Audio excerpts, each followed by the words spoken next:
வணக்கம். சற்று முன் வெளியான முக்கிய தகவல். அடுத்த 3 மணி நேரத்துக்குள் சென்னை 14 மாவட்டங்களுக்கு கனமழை பெய்ய வாய்ப்பு.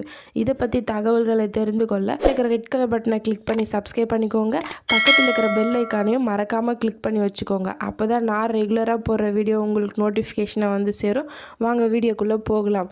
அடுத்த 3 மணி நேரத்துக்குள் சென்னை உட்பட 14 மாவட்டங்களுக்கு கனமழை பெய்ய வாய்ப்புள்ளதாக வானிலை ஆய்வு மையம் தெரிவித்துள்ளது. தென்னிந்திய பகுதிகளில் மேல் ஒரு வளிமண்டல மேலடுக்கு சுழற்சி நிலவுகிறது. இதன் காரணமாக ஜூன் 9 தமிழகத்தின் ஒரு சில இடங்களிலும் புதுவை மற்றும் காரைக்கால் பகுதிகளில் இடி மின்னல் மற்றும் பலத்த காற்றுடன் கூடிய கனமழை பெய்ய வாய்ப்புள்ளதாக அறிவித்துள்ளது. இந்நிலையில் அடுத்த 3 மணி நேரத்தில் இரவு 7 மணி வரை சென்னை, திருவள்ளூர், காஞ்சிபுரம், செங்கல்பட்டு, ராணிப்பேட்டை, திருவள்ளூர், வேலூர், திருப்பத்தூர், கிருஷ்ணகிரி, தருமபுரி, திருவண்ணாமலை மாவட்டங்களில் இடி மின்னலுடன் கூடிய மிதமான மழை வாய்ப்புள்ளதாக தெரிவித்துள்ளது.